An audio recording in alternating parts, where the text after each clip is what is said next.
Hello ladies and gentlemen, boys and girls, and welcome back to Let's Play Starfield. I'm 7foot Dust Bunny, and today we're dropping Kaiser off to the Red Devils and we're gonna see what's next on the list. Well, there's Kaiser right there, moving forward to introduce himself. I can't believe it. Major Sanon, Dr. Walker. You're in better shape than I expected, Kaiser. Shouldn't take us long to get you back up to full fighting capacity. This is good to hear. I was told there was a new threat on the horizon. I wish to learn more. Percival will give you the full story. Plus, get you dressed for the occasion. Occasion? Where are we going? Londinian. Londinian, Doctor. I will require additional armaments. That's the plan. Come on. Captain, you're with me. Time to walk you through what we came up with. So the problem we're up against is vast. Terramorphs, they can be anywhere. Meaning us finding and disposing of them ourselves isn't an option. But what if we could let something else do the work for us? Come on, I'll walk you through what we're thinking. Okay, so what are we talking about here? You remember that creature we talked about before you went to Nira? The thing that eats terramorphs, the Asyles? Ah, yes, I remember that, yes. Apparently they were bloodhounds for terramorphs. But when the UC ran low on synthetic foods during the colony war, the Asyles were chosen to fill in the gaps. We thought they were harvested to extinction. But in the data, the research team found the location of a few remaining specimens. As you can see, what we're proposing is bringing them back. We'd breed populations of them, distribute them to human worlds, and then let nature take its course, using a method that thousands of years of adaptation have already perfected. We could speed up their breeding process using some of the same technologies that were used to create me. We even think that with some time and investigation, we could use the Asyles' hunting skills to track down the terramorph transmission method at long last. Find out how humanity spread them and put an end to the terramorph problem definitively. Well, that sounds like it could actually work, although that is one big angry looking bird type, dinosaur type thing. I didn't quite expect them to be so terrifying. Can these things really clean up whole worlds of terramorphs? All our data suggests so. Asyles, they're impressive hunters. The few tests we've been able to run, well, they more than got the job done. They're also shockingly adaptable. The data suggests they're able to thrive just about anywhere, and we plan to selectively breed them so they can hunt terramorphs wherever they're hiding. Which is important, because we did some cross-referencing in the terramorph data. On worlds where Asyles were present, terramorphs weren't. This suggests that however it is terramorphs are getting onto our worlds, Asyles are somehow cleaning that up as well. These creatures are good at what they do. Sounds like terramorph is kind of like a delicacy in their diet. I mean, but, you know, do they eat people? If you pick a fight with one, or you're a terramorph, sure. But Asyles were already spread across the galaxy once before during the colony war, as livestock. They're far less of a danger than the one we're proposing to clean up. So, in that case, I mean, look, if you introduce aliens to humans across the galaxy, I got a funny feeling we've already done that by what you're saying. So, I mean, I'll ask the question, but we've introduced these to other planets already and not had a big issue then? Well, there is another option. It'd be faster, maybe even more effective. But it's got its own risks. A microbe. Something we could aerosolize, let spread, and have it clean up anything with terramorph DNA for us, which would include morphs, and we expect their transmission method.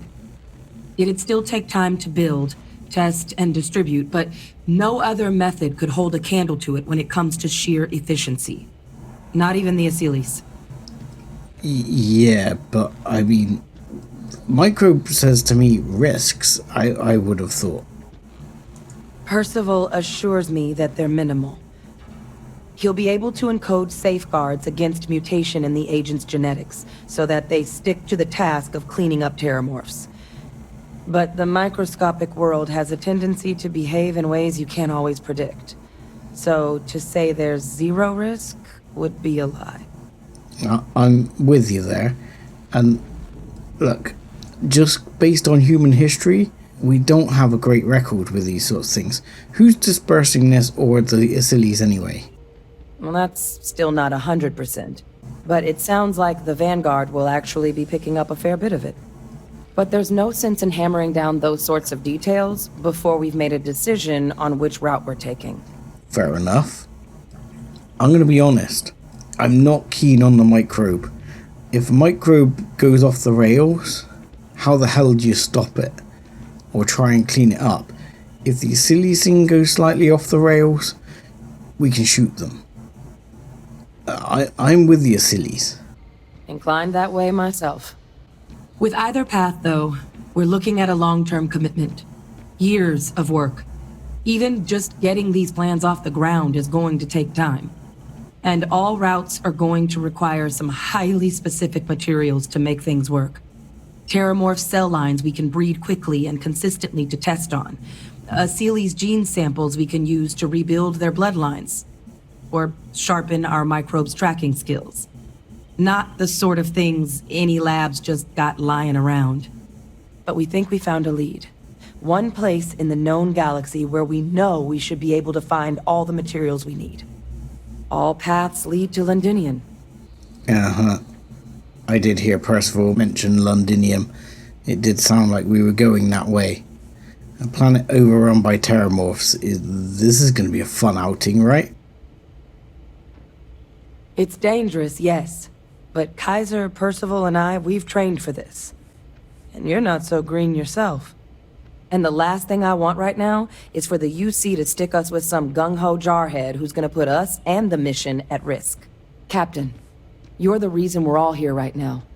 You're the person I think can help us finish it. Will you join us on this? Captain Jarhead, at your command. Hoo-ha! Exactly what I was hoping to hear. Now, the UC has a small operating base on Londinium's outskirts. We're cleared for access, but we'll need to check in with the base commander, Sarah Hatum, when we touch down. I'm gonna help Percival and Kaiser prep, but once that's done, we'll rendezvous with you there. But you need to know, Londinium, it belongs to the Terramorphs. They'll have anti-Xeno gear for us at the base, but I'd make sure you've got your favorite arms on hand. Okie dokie, will do. Which is why I'm being offered to go and purchase additional gear, so we'll go and see what he's got in a minute. Just take a look at this. Was it me, or was that line where she said, was it Londinium is owned by the Terramorphs? It kind of like felt like it was added in later. It felt like when I dubbed something, it sounded different. Yeah, that is one big angry looking creature though. I mean, you can shoot it. You need to shoot it in the soft parts, I would imagine, because it seems pretty heavily armored. Which I guess if you're going up against Terramorph is not a bad thing. But yeah, I do not want to fight one of you, really. You look pretty angry. Okay, so angry bird dinosaur or microbe. Microbe just smells like a hideous disaster waiting to happen, if you ask me. My good man. Oh, this goddamn planet. You romanticize a place when you're away from it for long enough, but I forgot what a dust-crusted pit Mars can be. Now you, what do you need? I'm the Captain Jarhead, here to help Hadrian. Oh, that's you then. I was informed we might be working together. Don't much care for Vanguard. But sounds like you two really got into the thick of it back in New Atlantis. My sister's kids live in the city, so, thank you for what you did there. Well, I'm glad I could help. I hope they're all alright. Yeah, they both came through okay. One science division, other's an artist. Effectively useless human beings that would have had no reason to be anywhere near the fighting. Still, would hate to see anything happen to them. Now, what was it you needed? Well, useless is a little bit harsh, but what do you think about this new project to take on Terramorphs? If anyone can pull off something as downright lunatic as that, it's these people. And I'll make sure they've got all the supplies they might need to make it a reality. Okay. That's speaking of supplies, speak to him. Yes, we get the sense he's worked here before. He's clearly a red devil. He's clearly been to Mars before. He's got the red eyes. So let's just see what he's got for sale. No more reliable hardware in the galaxy. Okie dokie.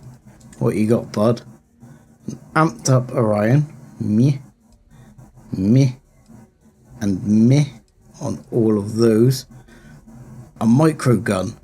Very tempted to get Vasco a microgun, but I'm not sure it's gonna work. So I'm not sure I want to part with 12 grand for one.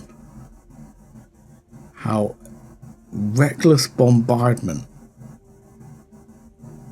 I mean, it looks cool, but it doesn't do that much damage.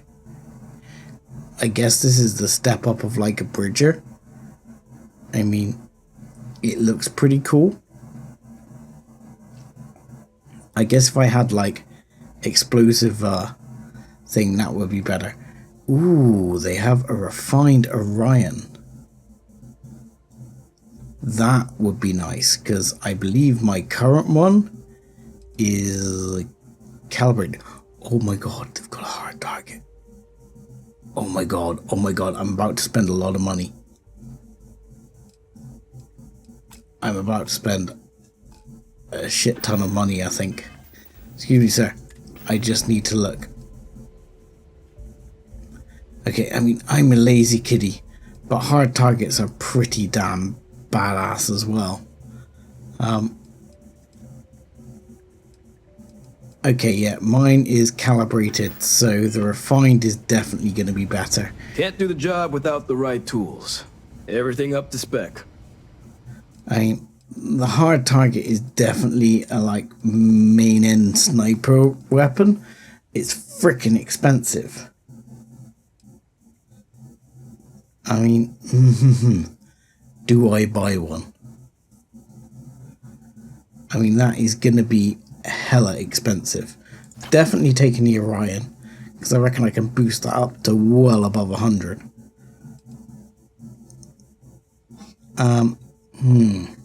Hard target. You know what? I don't think so.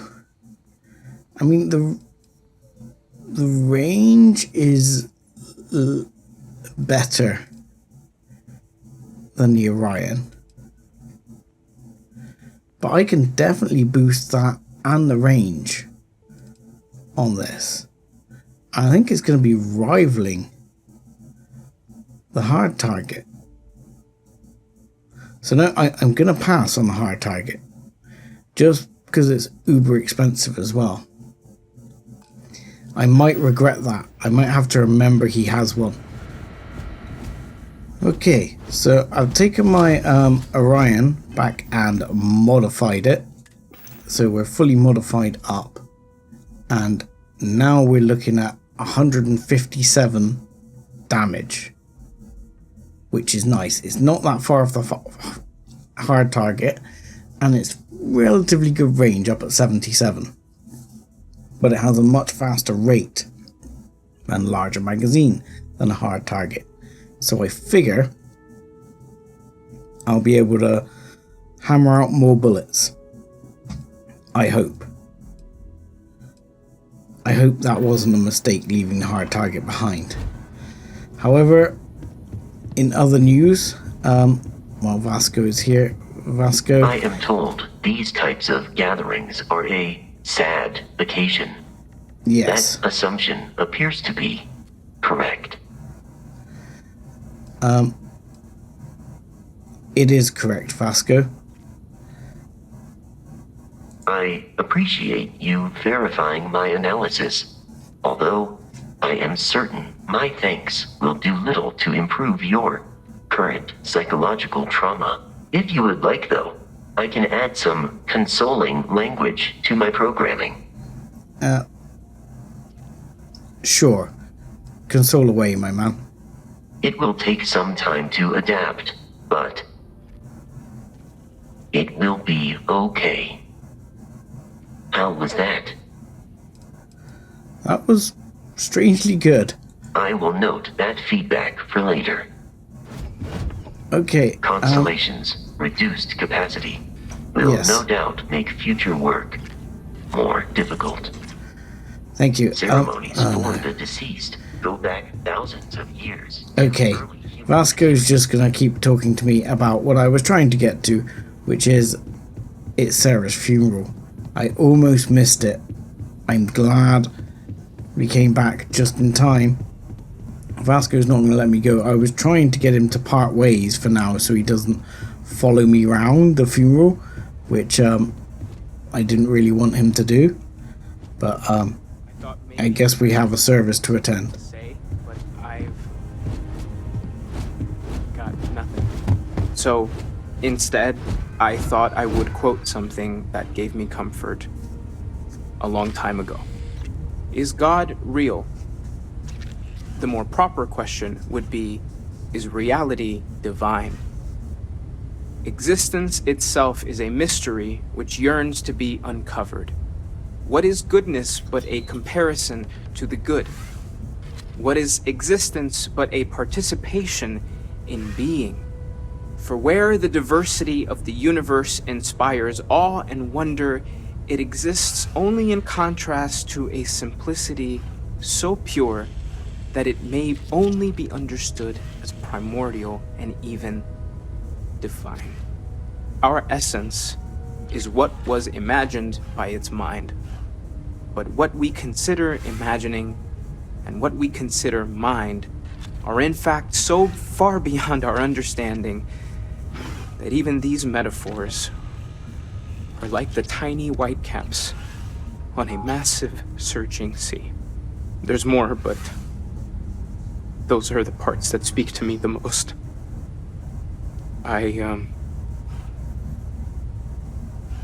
Thank you. That was really thoughtful, Mateo. Thank you. Does anyone else want to say anything? Actually, that was strangely nice, Mateo. Kind of reminds me of how small we are in the infinity of the universe. Well, Sarah, I guess this is my moment to say goodbye.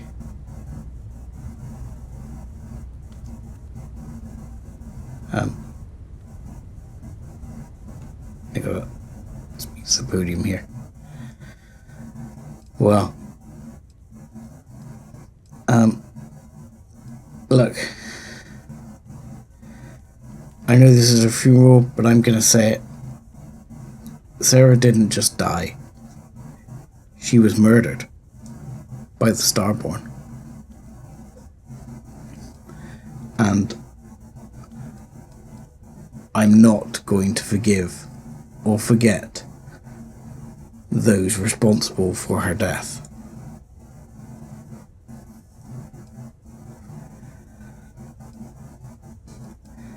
She was more than just part of Constellation. She was the best of us. And I'm going to do everything I can to honor her memory. Thank you. And that's going to involve If anyone else ending wants the to say Starborn. something.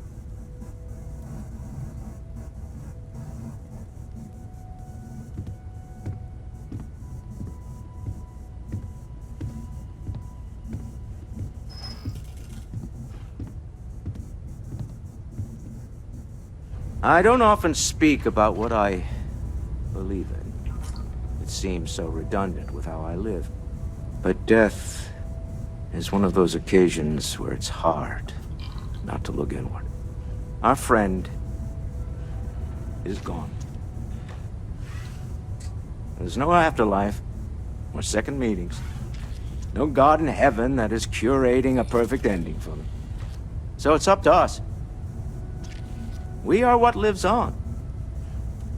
If the pain of loss inspires us to greater action, then that is the good that comes from all this. Humanity is what truly creates our world. We are the ones that judge things to be good or evil, joyful or mournful. Let us take responsibility for it. Let us remember what we have lost. Walter, are you part of the House of Enlightenment? I never knew that. Yes, well, I like to keep some things private. Thank you, Walter.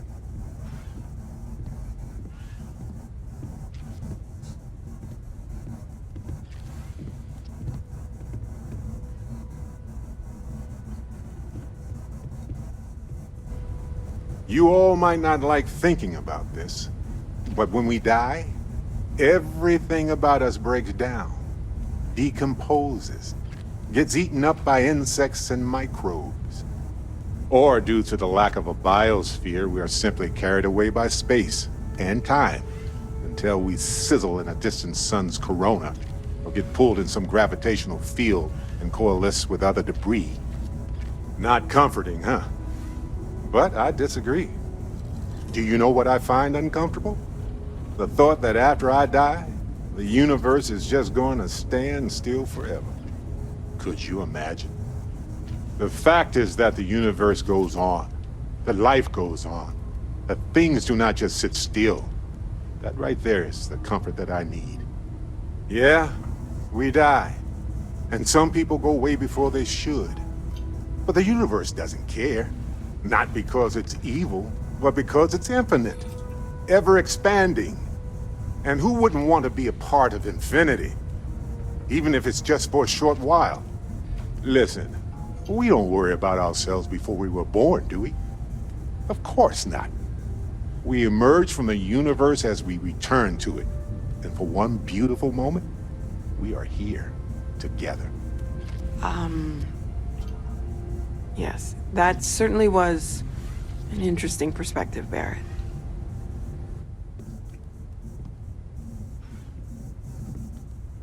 Hey man, it was interesting and strangely comforting at the same time, so I appreciate it.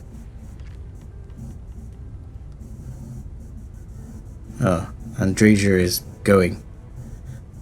Given the way she's walking, maybe to the bathroom.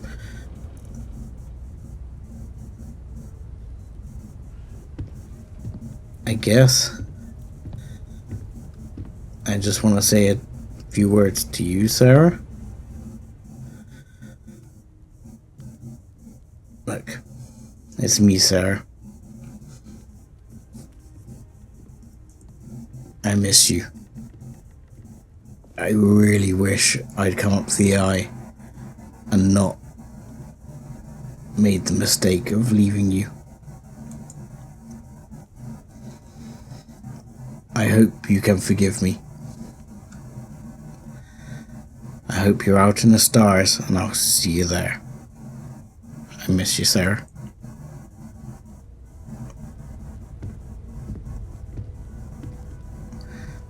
No. I hope this is all okay. Between fixing things up and sending out messengers and getting all the paperwork done. It's not much. No, it's great, Noel. It's better than anyone could have asked for in the time. Thank you. Good. Good. Sorry, if I talk any longer, I'm gonna start crying. Could you excuse me? It's okay. It's okay.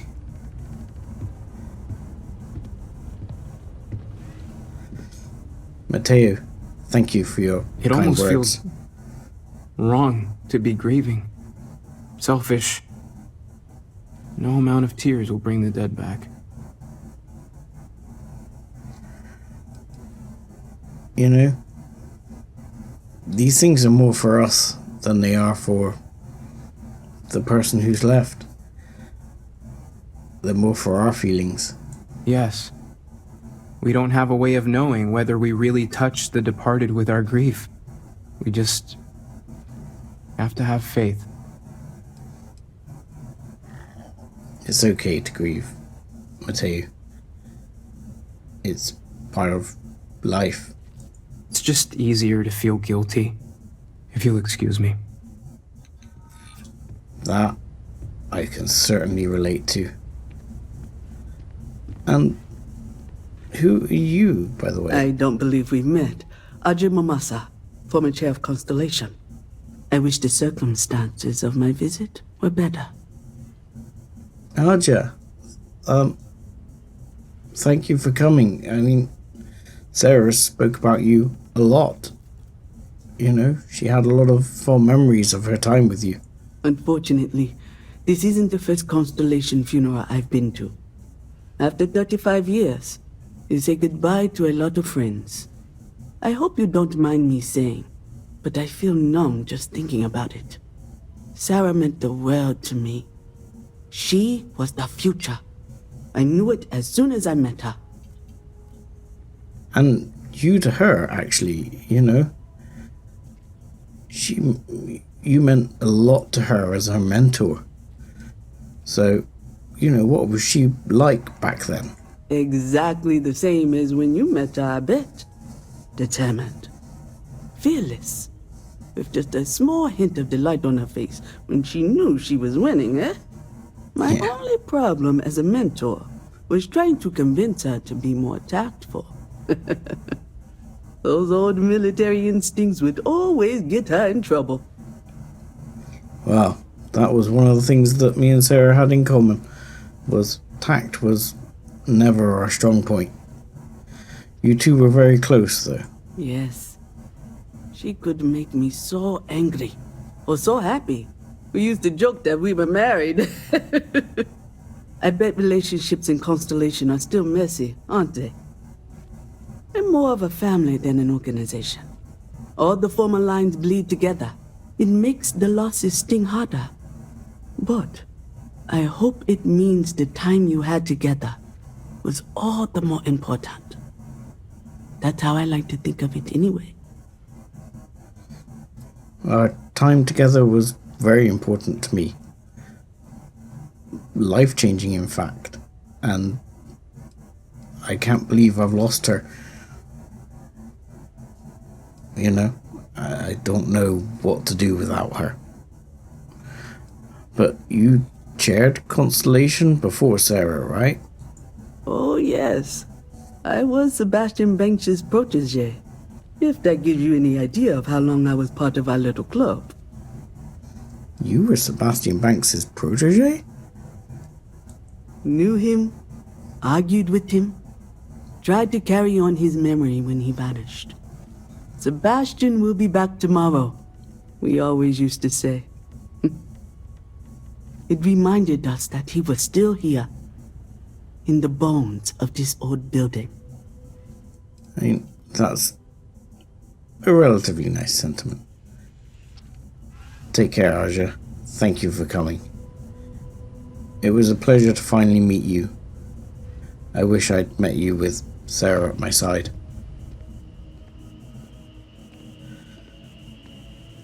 Ah, Sona.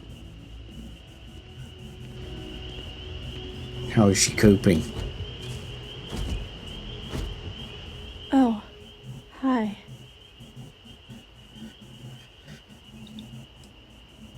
Hi. You know, Sarah would be proud of how far you've come. Yeah, I know. She said that to me like 1,000 times. It's just that I feel so alone. with Sarah, it was like starting a family again. The way she'd smile at me reminded me of my mom. I missed that so much. Now she's gone, and I have to start over, like I did before. I know, it's extra hard for you. You've been through it twice, and no one would wish that on anyone. But you do have the rest of Constellation here. You're not actually alone.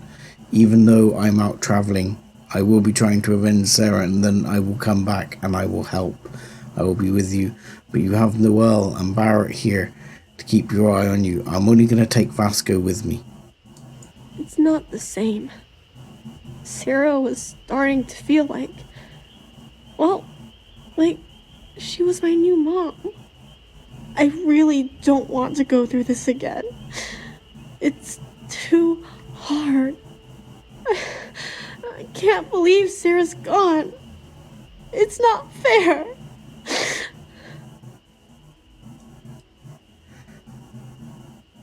Look, we'll get through this together, all of us. Hey, thanks for talking to me.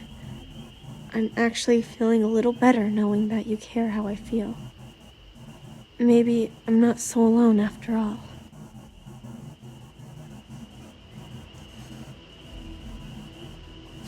Well,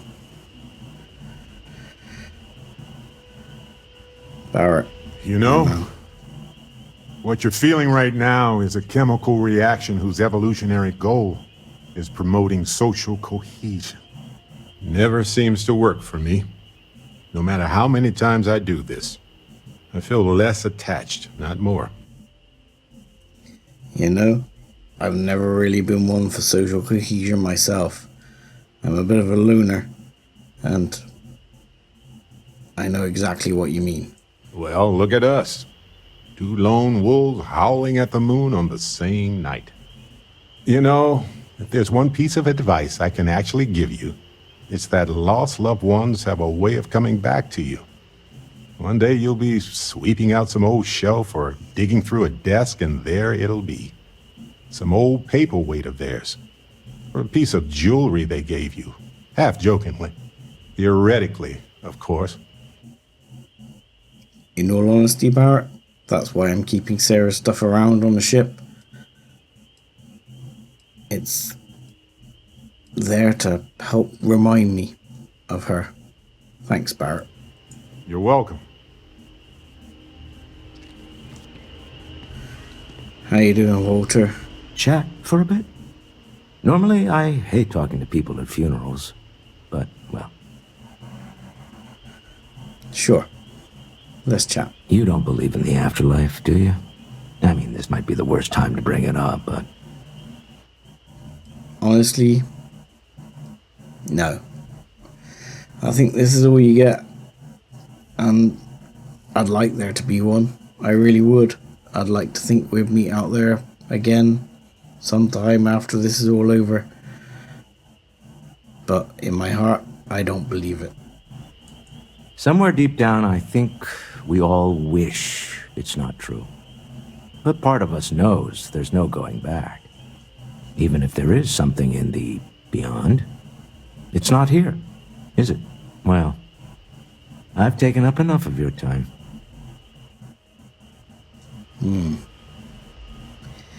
Indeed. And even though they're not here now, she's not here now, everything is altered. Cora, how are you keeping? Hey. So many people here. So many people saying goodbye. People want to say goodbye. Even though it's just for them, really. It doesn't change anything. Everything's worse. Nothing's going to make that better. I'm with you. I mean, I don't know what to say, because nothing I say will change the way things are. and the way it's been. I feel guilty enough already. Yeah. I thought not. I want to be alone for a while, okay? Okay.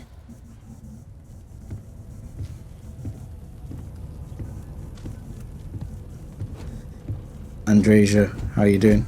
Everyone is in mourning. I understand, but I cannot quite share in their emotion. Well, a lot of us are in shock, but look, it's okay for anyone to mourn in their own way. We all mourn differently. I have seen death. I have lost people I considered close. But this is... it is not the same. I cannot explain why. I am not sure I am making sense. There's no sense to be made from any of this. I'll be honest. I am not sure I agree, but now is hardly the time to debate it. Take care.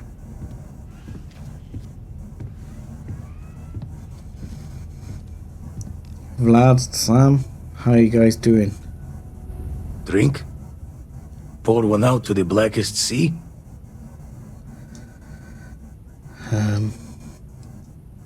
Sure. Hit me. Two old friends. May their ghosts go past the edges of space, to the great beyond. To the future, my friend. And to the end, wherever it may bring us. Aye. Hey, Sam. How you did coping? Is it quieter in the lodge, or is it just me? No, it's quieter, my man. Death is a bastard. Comes for us all. You know, there's an old Aquila story about two pioneers who got lost trying to find a new frontier to settle. One of them takes ill. Clear he's not gonna make it. He turns to his partner and says, "Don't bury me. Let the ground take what it's due. I'd rather be a ghost chasing after you than walk through the pearly gates knowing an eternity of loneliness until you get there." Sad story, huh? Sad story indeed. I feel like I'm a ghost chasing someone who's already gone through the pearly gates, to be honest, Sam. You look after yourself.